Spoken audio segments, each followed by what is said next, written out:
Chapter 5 The Keepsake. But no one on the street turned to look at them as they ran. That was strange, for surely it is not every day in the week one sees a wind boy with fluttering curls and purple wings and bare brown feet racing beside a little human girl on the main street of a village. And now I must tell you why people did not look and stare and point. It was simply because they did not see the wind boy at all. How was that? Well, have you ever seen a wind boy? Still, sometime one must have passed you or met with you in your walks and play. Why it is that we cannot see the fairies or the clear people or a wind boy, I do not know. But it is true that very few people can, and even those who have the sight for these other people have not always the sight. Sometimes it forsakes them for days together. But Gentian could see the wind boy clearly enough, and Nan could, and Kay. For a minute I thought that the new sandals might have had something to do with that. But on second thought, I'm not sure, for they would never have got the sandals at all unless they had had the sight. Gentian already knew that there was something strange about her sandals, besides their strange beauty. Never had she been able to run half so fast before, and never had her body been so light. She scarcely felt her feet on the pavement at all in her running, and she got the idea that there were wings on her feet that would carry her away into the spring air, if she only knew how to use them. But that may have been only because the wind boy had her by the hand. But with Kay it must surely have been his sandals, for before Gentian and the wind boy had reached the little swinging gate of home, he had overtaken them, and strange to say, Nan, in her homemade grass sandals, was ahead of them all. They met, laughing at the gate. I am going to wash the sitting-room windows and start luncheon now, Nan said as calmly and sensibly as though she had not just been running faster than the wind and got all the spring sunshine somehow into her eyes and hair. You children had better run away and play. The artist gardens are a fine place for that, she added, standing on tiptoe on the doorstep to look over the lilac hedge. Oh, Mother doesn't let us go there, Kay cried. She thinks the artist wouldn't like it. There are no trespassing signs, wondered Nan. No, but still, nobody does go into those gardens, none of the village children.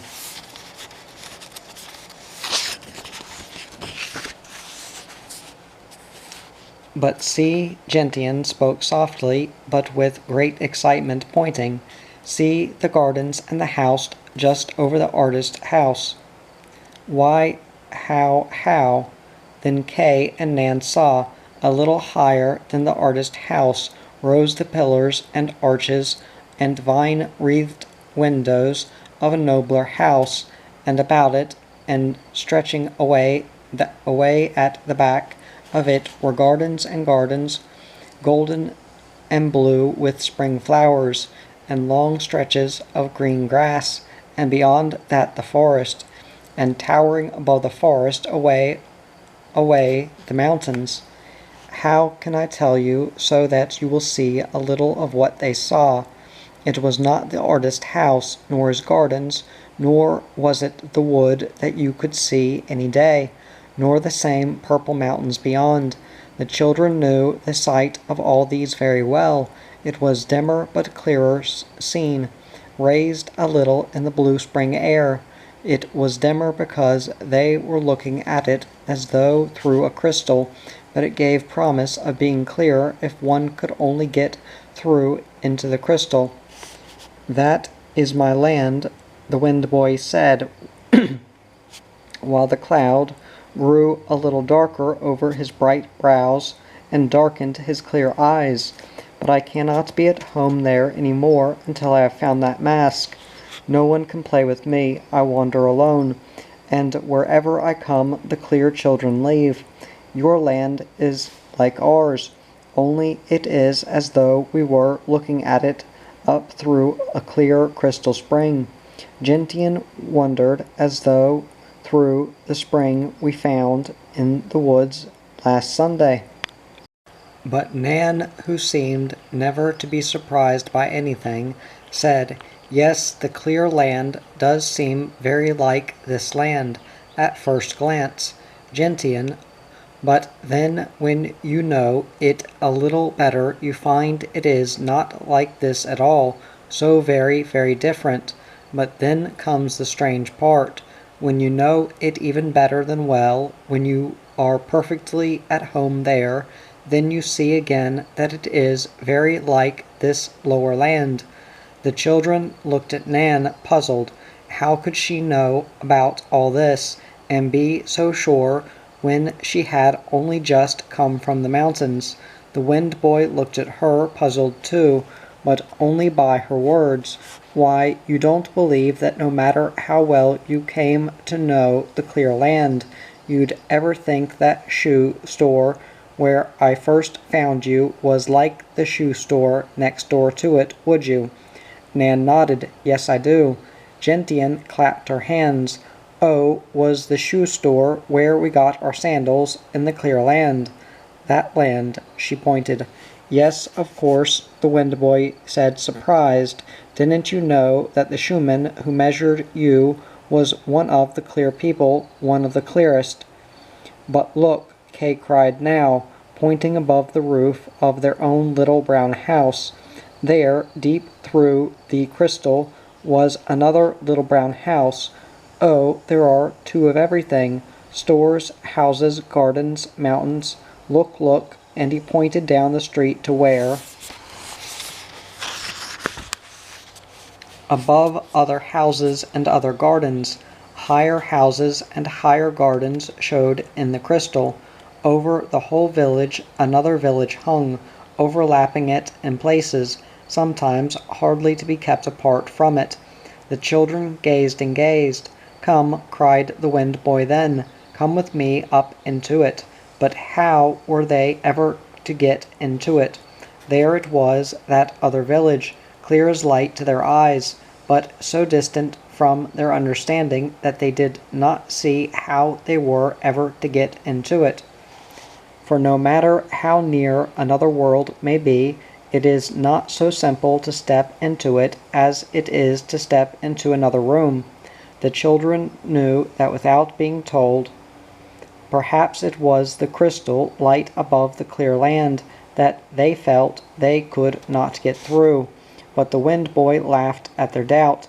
He took Gentian's hand and she took Kay's, and they started running. Nan waved them goodbye and went into her window washing.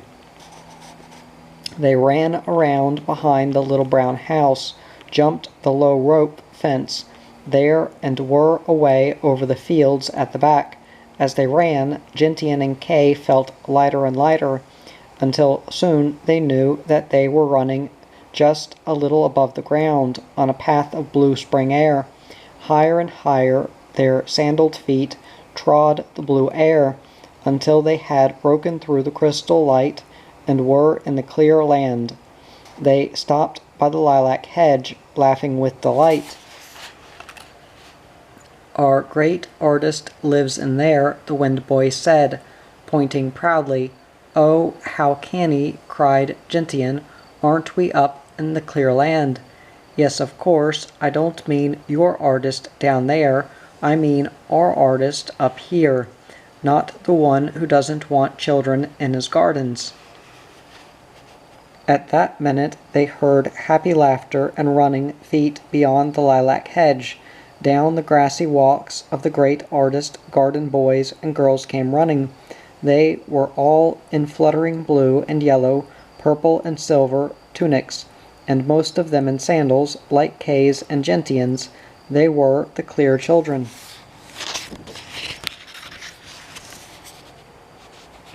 Seen fleetingly as they ran on and passed, they seemed to Kay and Gentian strangely like their own schoolmates, But when some of them came to the hedge and stood looking over with wide, clear eyes, they looked unlike any human children Kay and Gentian had ever seen.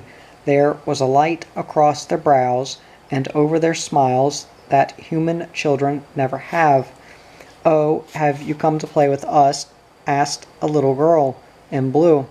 And all the clear children looked at Gentian and Kay with curious eyes. "Did you bring them, Wind Boy? And oh, have you found the mask?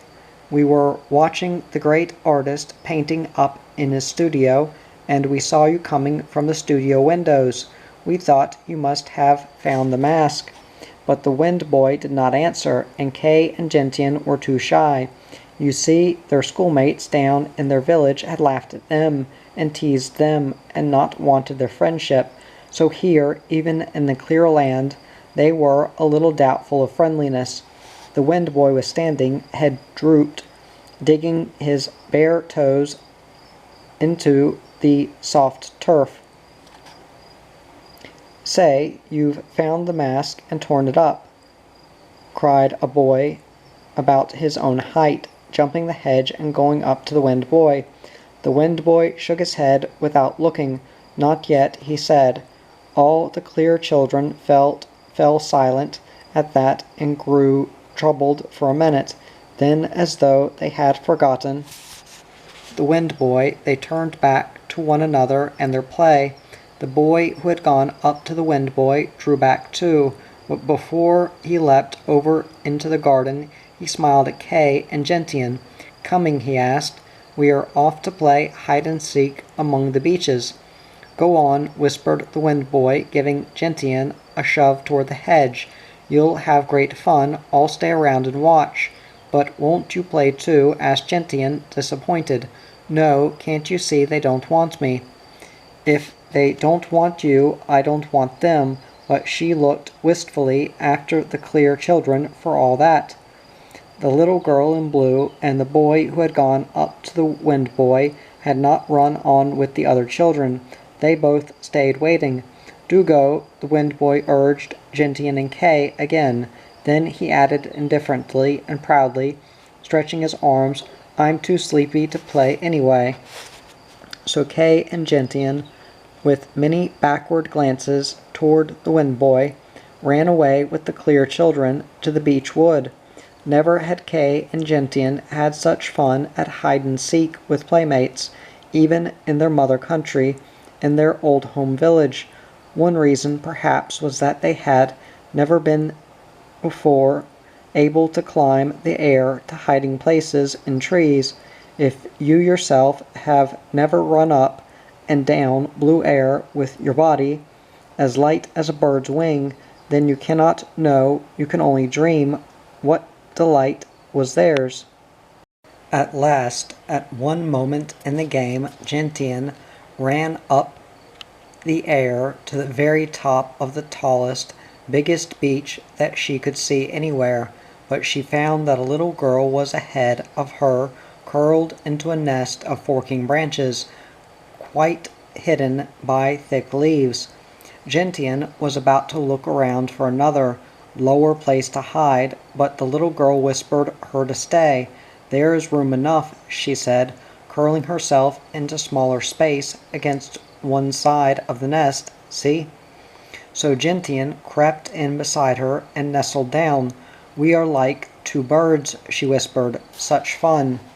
The little girl could not answer at that minute, for they heard the clear child, who was it, come running through the woods to stop directly under their tree.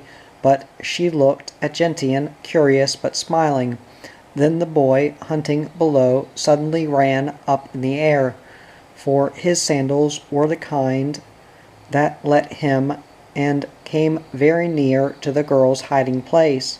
The two little girls hardly breathed, but their eyes laughed. After a minute the seeker ran on and away, and then they laughed out loud but softly. How could he help seeing us? Wondered the little girl in blue, for it was she.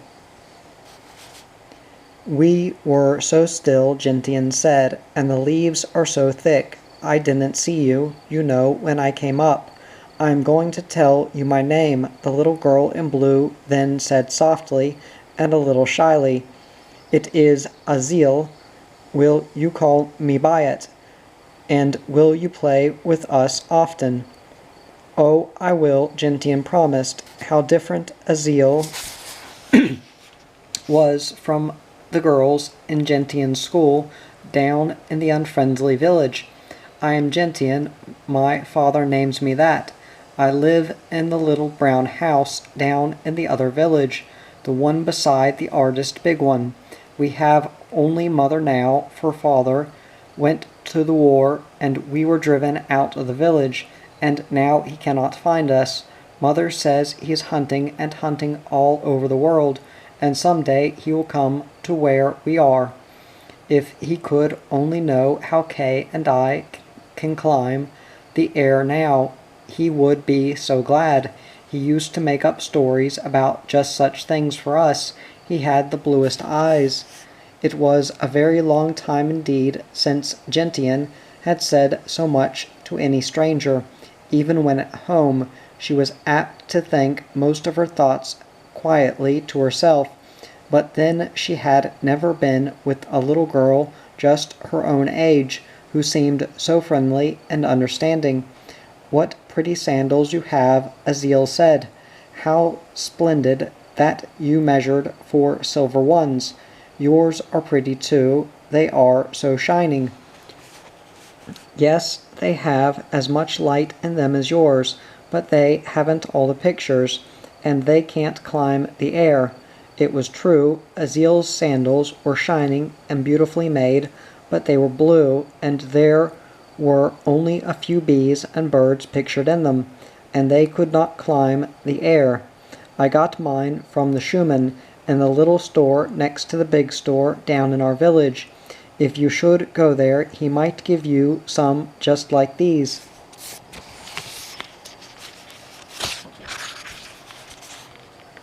Azil laughed merrily. "No, he wouldn't, for he couldn't," she cried. "Don't you know that he gives you only the sandals that you measure for? Some day, when he tips my face up to the sunlight, I shall measure for silver ones too. Then he will be pleased as I shall be. He wants us all to have silver ones, you know, but I'm better off than the poor wind boy. He hasn't any at all." Then she added, "If he'd only find the mask and tear it up, so that it would never frighten children any more, the shoeman would give the wind boy sandals fast enough, though he always had silver ones like yours, Gentian, before. But he climbs the air." "Oh, that is because he has wings. Of course he can fly. He was born with wings. No matter what he did, he would not lose them."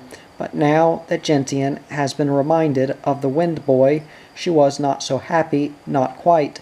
She remembered his proud but shamed look when he said he was sleepy anyway and did not want to play with the clear children. Kay had believed him, but Gentian should have known better. She did know better now, remembering his look when he had said it. She knew now that he had not been happy when they had all run off so and left him. Why, he must have felt something the way she and Kay felt when their schoolmates ran away from them and would not play. "I'm going to stop playing hide and seek and go to find him," she said suddenly. "It must be horrid not to have anyone to play with. Kay and I always had each other anyway, and he hasn't anybody.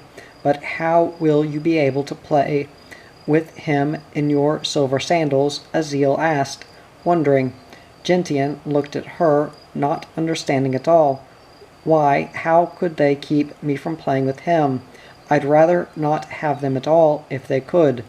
Azil stayed very quiet, her eyes dropped, thinking.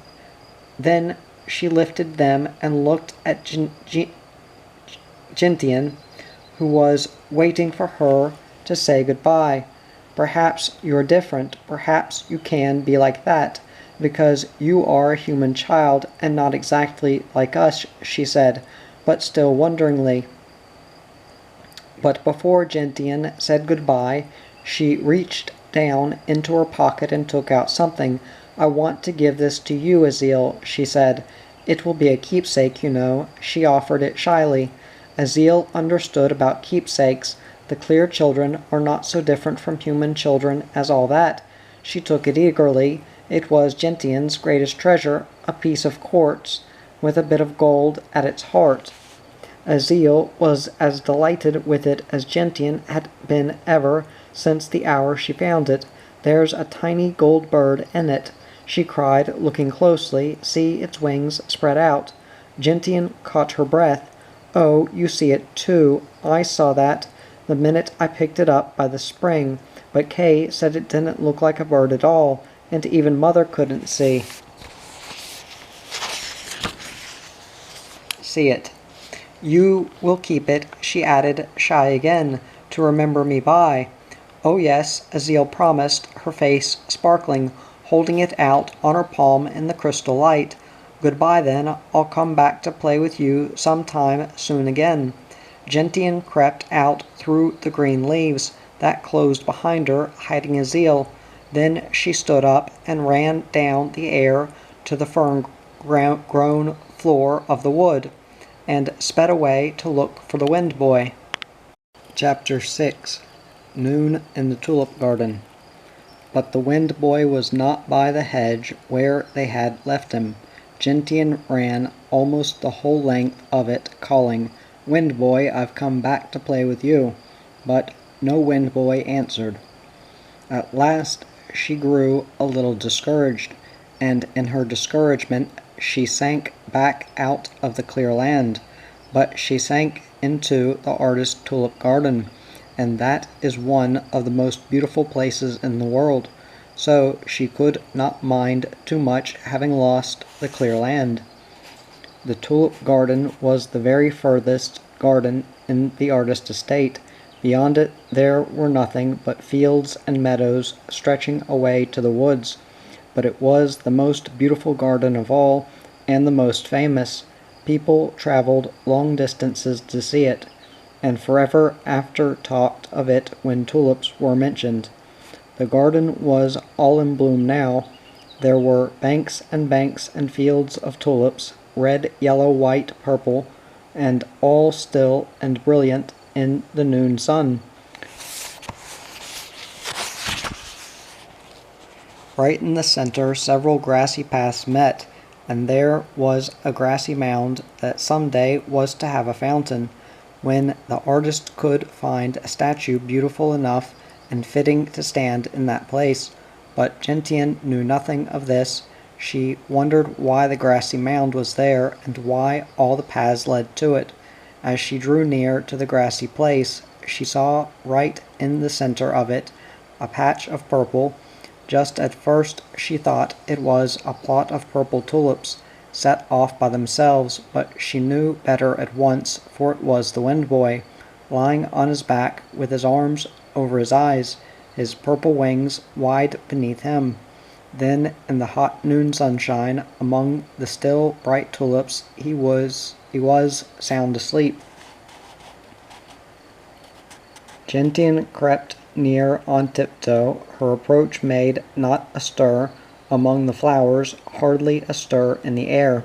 She went down softly on her knees beside the Wind Boy, for she did not mean to wake him, but for all her care he stirred in his sleep. She sank back on her heels and waited. He flung his arms wide, turned on his side, and then lay still again. The warm noon sunshine was now square in his face, but he did not open his eyes. "I will stay here quietly," Gentian thought. "I will be as quiet as the sunshine and the tulips, and when he wakes he will be surprised and glad that I came to find him." So she waited, looking at him. His wings were purple, the purple of early morning, when it touches the tips of tall trees. Gentian knew that purple, for every morning she watched it spread from tip to tip of the cherry tree boughs outside her window. As the sun was coming up, for one instant all the cherry tree would stand agleam with purple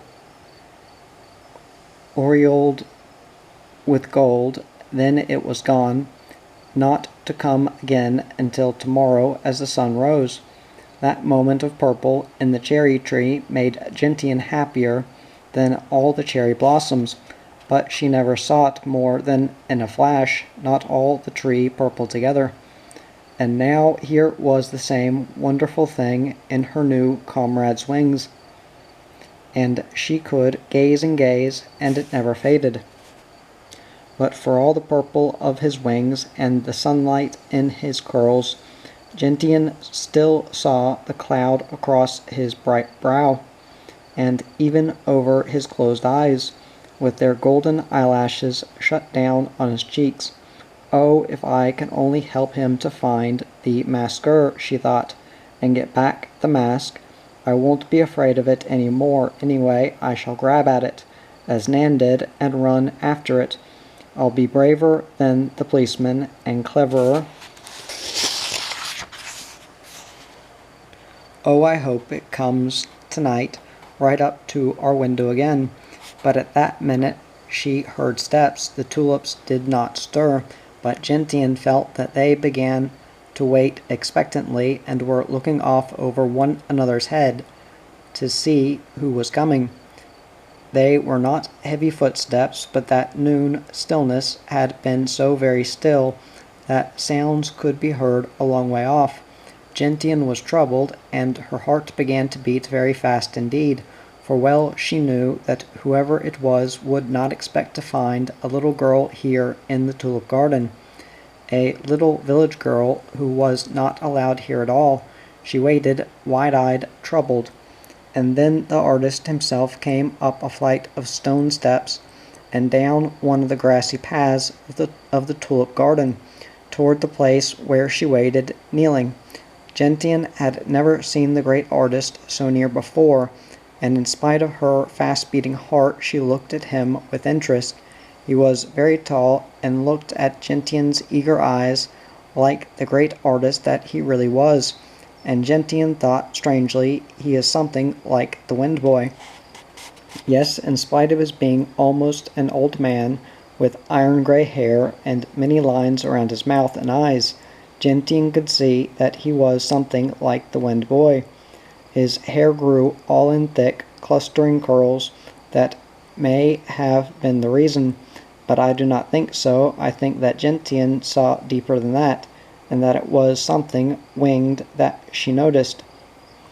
But whatever it was enough to stop her from being afraid. He's not so different from the clear people,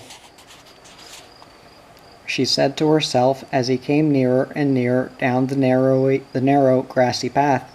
The artist was surprised enough to find a strange little girl sitting back on her heels in the very center of his precious tulip garden, by the fountain that was to be, but he did not glance about even for an instant to see whether any tulips were broken or gone or trodden down, for he knew right at once that this especial little girl had walked softly and loved the garden.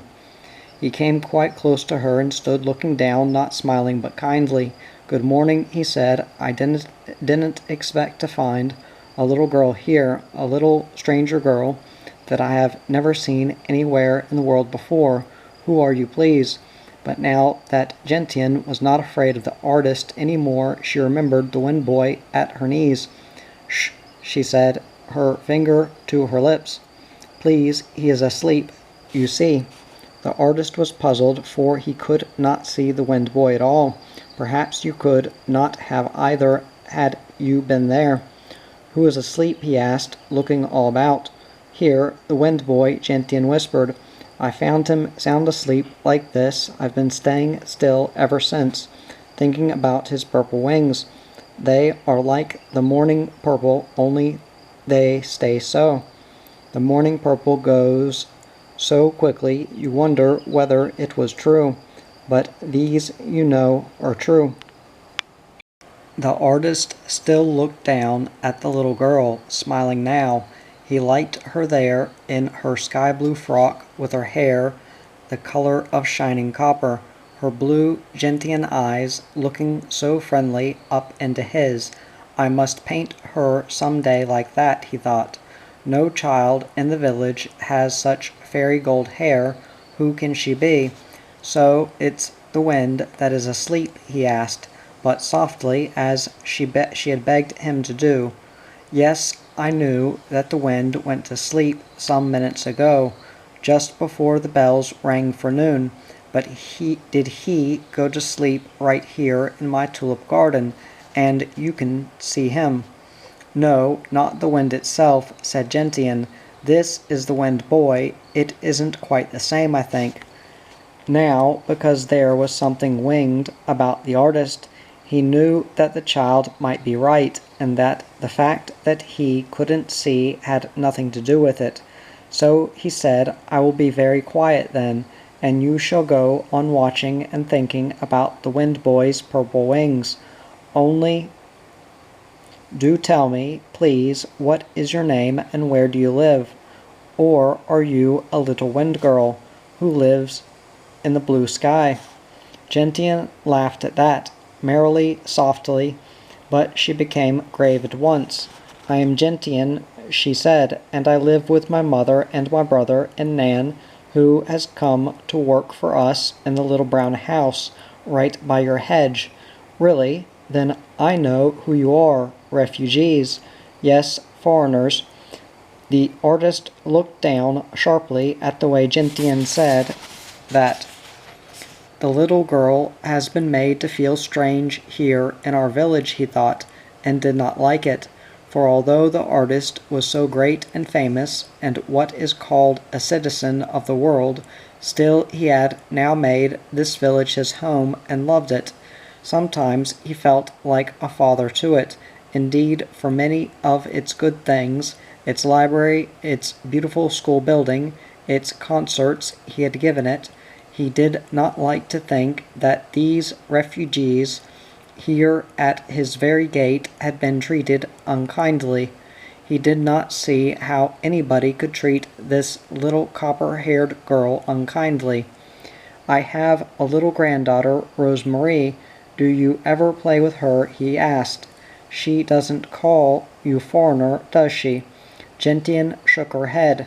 No, we can't play with her, ever, so she doesn't call us anything. Her governess doesn't let her play with village children. This morning, in the shoe store, she pinched her arm, not to hurt but to remind her. The artist looked very grave. He stood for a whole minute in silence. So she isn't allowed to play with you, he said at last. I must ask Miss Prine why. I am not at home all the time, you see, Gentian, and I am afraid I don't know very much what Rose-Marie is or isn't allowed to do. Tell me, whom does she play with? No one. She's always alone. We watch her sometimes over the hedge. Her governess or the nurse is always near, but Rose-Marie smiles at us and almost speaks. We like her. I am glad you like her, but when you come into the gardens as now, doesn't she play with you then? Oh, but we never play in here. Mother wouldn't let us. We play in our own garden or in the fields behind our house, but you are here now. How is this? Gentian dropped her head. Yes, but I came down out of the clear land, out of the air, you know. I couldn't tell I was landing here. Then I saw the wind boy asleep, and forgot I mustn't stay. I am glad you did forget, Gentian, but now you have given yourself away. Didn't I say you were a wind girl? I knew you came out of the blue. Gentian laughed her merry laugh. No, I am a human truly, she said, but how can I explain to you? Don't try, perhaps I can understand without understanding. I am going away now, softly, so as not to wake your wind boy, and I must find out why you are not Rose-Marie's playmate. but I can't do that today, for I am going away on the train. If you have not made me lose it, I came for a parting look at my tulip garden, and to think about the fountain that is to be. But good-bye, and when I come again, then I shall see you, if you have not vanished into the blue." The artist went away then as quietly as Gentian could have wished. When he reached the stone steps, he looked at his watch and hurried down out of sight. But all the way to the station, and many, many times before he saw her again, he thought smilingly of Gentian, and her talk of morning purple.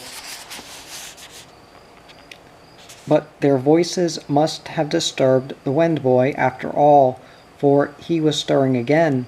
Gentian stayed still as noon, sunshine, and the tulips. But it did no good. His eyes slowly opened. Then Gentian, to her great satisfaction, saw that those opening purple eyes were as clear as Aziel's had been, and as happy. But when they were wide open, they clouded again, as though waking had made him remember the mask and all his troubles. "Oh, please," Gentian cried, "can't you keep it?"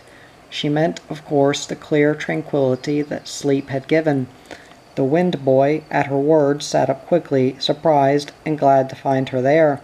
"Where did you come from?" he asked, with his most radiant smile. "From the beech wood up in the clear land. I came hunting you. I wanted to play with you." "Really? But it's noon. The village bells have rung, so I can't stay and play after all, but must run home to dinner. Nan would be sorry if we were late, her very first day, perhaps, and I must go back to the clear land too," said the wind boy. "It is time for my work." "Your work? Do you work?" He laughed, "Of course, and I can go on with that even if they won't play with me." He added proudly, "What do you do?" "Well, today I'm going to work at pulling weeds with the great artist in his tulip garden, just up there above this one." "Does your great artist work in his own garden?" Gentian asked, amazed. For why, the owner of that tall house that she had seen in the clear land, the house with its arches lost in the sky, should come down out of it to pull weeds in his own garden, she did not see. But the wind boy was laughing at her surprise, though friendly. "Of course he does. Why not?"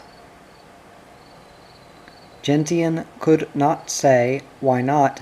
"Does Aziel work?" she asked instead.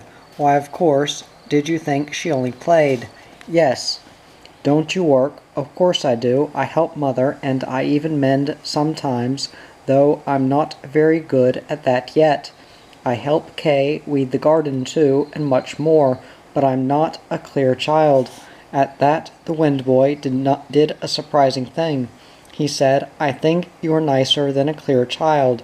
I like you best," and he bent and kissed her on the mouth. Then he laughed and backed away over the grass and down among the tulips. He was a little embarrassed, but he was not ashamed. Gentian stood where he had left her, wide-eyed, surprised. "Good-bye," he called, and turned and ran right away over the tulips. He ran very fast and soon began to climb the air, his purple wings spread wide. Almost at once he was lost to Gentian's sight in the dazzling noon sunlight.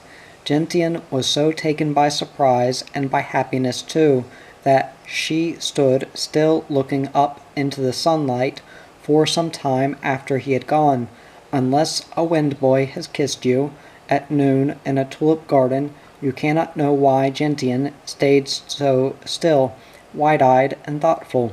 All in a flash she had learned about comradeship, the comradeship that may be between a human child and a clear child. But after a while she remembered the tulips. Why, he had backed right down into them, and then turned and run through them. They must be trampled and crushed. She ran to look, but not one single tulip was even bent.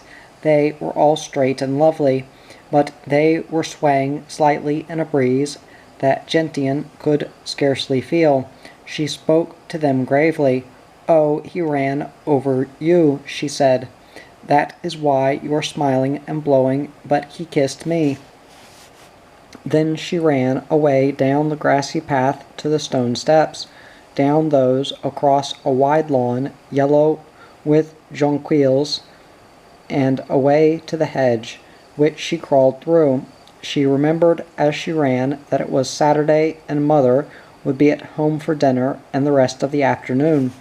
Kay was there ahead of her, for he had remembered about Mother too.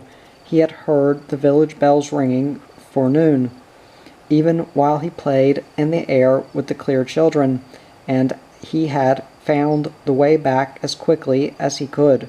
Mother was sitting on the step, and Kay was beside her, still a little breathless from his hurry. "Such a day," he was saying, "and thank you, Mother, for those beautiful sandals." "Oh, see mine too," Gentian cried, as she threw herself down on the step at her mother's knee. "Yes, they are very nice sandals, and they look strong enough to last all summer," Dietra said. Nan did very well, but the children hardly heard her words, for they were staring in sad amazement at their feet. Where were Gentian's silver-pictured sandals, and where were Kay's golden ones? These things on their feet were just strong, sensible leather, the kind of sandals all the children in the village were wearing this spring. Where? How? Nan had just come to the door to say that dinner was ready, and she saw the children's sorry faces. "Oh, don't be troubled," she comforted. "They are the very same sandals we got, truly. Only, you see, in the store you were looking at them in the clear light. Now it is the earth light. When you go back into the clear light, you will find they are not changed a bit. Yours will be silver there, Gentian, and yours gold, Kay." The children were glad and relieved, but Dietra did not understand what it was all about. She thought it must be some game the three had been playing together, however, and did not ask questions. "Were they magic sandals, you ask? Not a bit of it. For one thing, I do not believe in magic, and so you will not find any in my story. It was really very simple. Think about it for yourself. Why need a thing in clear light look at all the same as it looks in the denser light of the sun? It would be more like magic if it did, I should say." The children, of course, were full of their adventures in the clear land. "Oh, you ought to have stayed, Gentian," Kay cried. When they had washed their hands and had come to the table, "I was it finally, and where do you suppose that little blue girl hid?" "Azil, do you mean?" asked Gentian, proud to know her name. "She was in the top of the tallest beech when I left her." "Oh yes, she was found there, and didn't get her goal because she couldn't run down the air, but had to climb all the way down through the branches. But when I was it, later, I saw her run right into the artist's house to hide. She was late in finding a place, and I had done all the counting and opened my eyes. And there she was, whisking in at the big front door. We were playing around the house then." "I hope you didn't follow her," Dietra said, a little anxiously, for she thought they must be talking about some game of hide-and-seek with the village children. "But I did. I ran right after her before I had time to think, and found her way up many, many flights of stairs, hiding behind the artist's easel. There was a big picture on it that quite hid her. I beat her to the door and down the stairs, and would have got her goal, but I tripped over a rug. At the foot of the very last one, she jumped right over me, laughing, and got there first. But Dietra, their mother, was aghast. Kay, how could you?" Then how Kay and Gentian too laughed. "Oh, not that artist, Mother. I mean the great artist, the one who lives in the air." Dietra sighed relief. She was sure now that the children were just talking about imaginary adventures, so she showed no surprise when Nan, who had come in with some hot biscuits and heard Kay's story, now said, "The artist they mean is very different from your artist over the hedge there. No one need be afraid of him. Children are as free to run in and out of his house as the air is free to blow in and out." Deetra smiled up at her, taking a biscuit, not understanding a bit, but glad that Nan was already such friends with the children.